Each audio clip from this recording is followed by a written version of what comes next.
আসসালামু আলাইকুম। Welcome back to Apu's diary.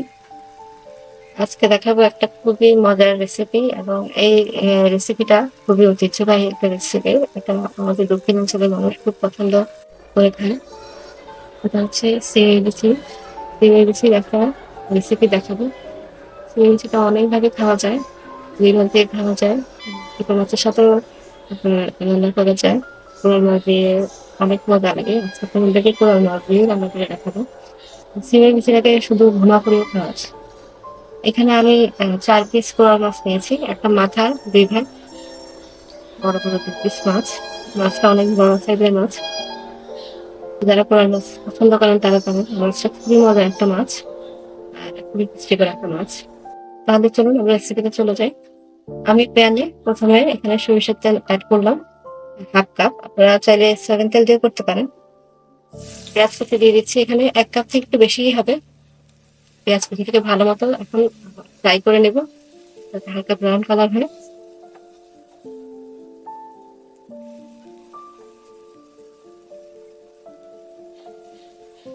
Coral মাছটা খুব সফট একটা মাছ। এটাকে বেশি নাড়া যায় না। এটাকে খুব হালকা ভাবে নাড়তে হয়। আমি এখানে রসুন পেস্ট এড করছি। এখানে ১.৫ টেবিল চামচ রসুন পেস্ট আছে।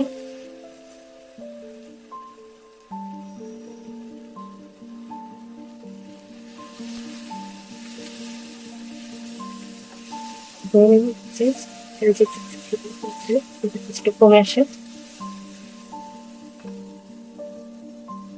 কাঁচামরিচ এড করেছি ৭ টা। আমি এগুলোকে স্লাইস করে নিয়েছি।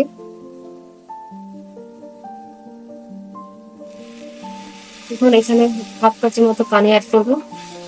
কারণ ড্রাই ইনগ্রিডিয়েন্টস গুলো এখন এড করব যাতে শুকনো যে ইনগ্রিডিয়েন্টস গুলা আমি এখানে দিব সেগুলো পুড়ে না যায়। এর জন্য আগে থেকে একটু পানি দিয়ে নেব।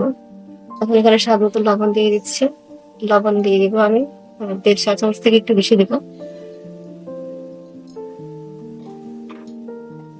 এরপর এখানে হলুদ গুঁড়ো এড করব। হলুদ গুঁড়ো দিচ্ছি ১.৫ চা চামচ।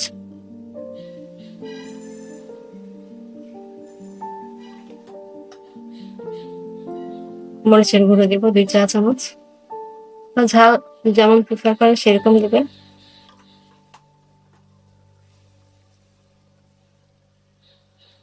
এখন এই মসলাগুলোকে ভালো মতো কষিয়ে নেব যাতে মসলার তেল ভেসে আসবে বা তেল উঠে যাবে তখনই এই মাছটা আর সিমটা এড করে নেব।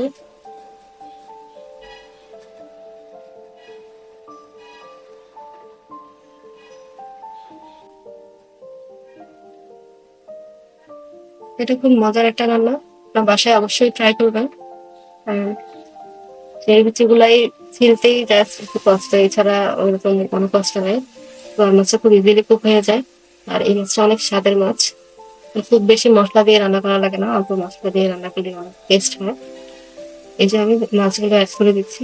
মাছগুলো কাঁচা থাকা অবস্থায় খুব ভালো মতো এপিট ওপিট নেড়ে দেবো। কারণ এই মাছটা যখন রান্না হয়ে যাবে তখন এটাকে আর অত বেশি নাড়াচাড়া করা যাবে না। নাড়াচাড়া করলে এটা ভেঙে যাবে। অনেক সফট একটা মাছ। যেহেতু আমি কাঁচা মাছ এড করেছি, আর এই মাছটা কাঁচাই রান্না করলে মজা হয়। ফ্রাই অত ভালো লাগে না। এখন আমি এই যে ২৫০ গ্রাম সিমের বিচি নিয়েছি, ওই সিমের বিচিগুলো এখানে এড করে দিয়েছি। আপনারা চাইলে আরো বেশিও সিমের বিচি দিতে পারেন। আমি এখানে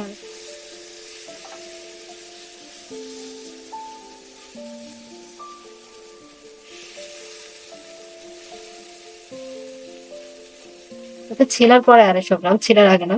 ছিলার পরে ২৫০ গ্রাম। এখন অনেক জায়গায় আপনার সিমের বিচি ছিলেও বিক্রি করে। আ আমাদের পরিশ্রম অনেকটা কমিয়ে দেয়।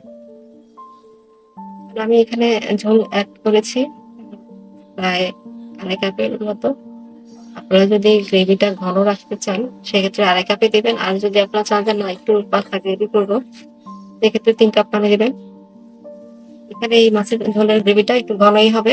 সিমের বিচিগুলো একটু ঘন হবে। আমি পাতলা ঝোল রাখবো না। এই যে মাছটা প্রায় গ্রেভিটা অনেক ঘন হয়ে গিয়েছে। এই পর্যায়ে আমি এখানে ২ টা টমেটো স্লাইস এড করছি।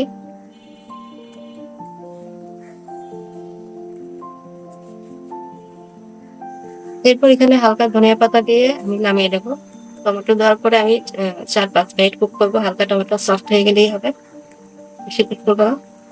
চুলার আঁচটা এই পর্যায়ে মিডিয়াম থেকে একটু কম থাকবে, মিডিয়াম লো ফ্লেমে থাকবে।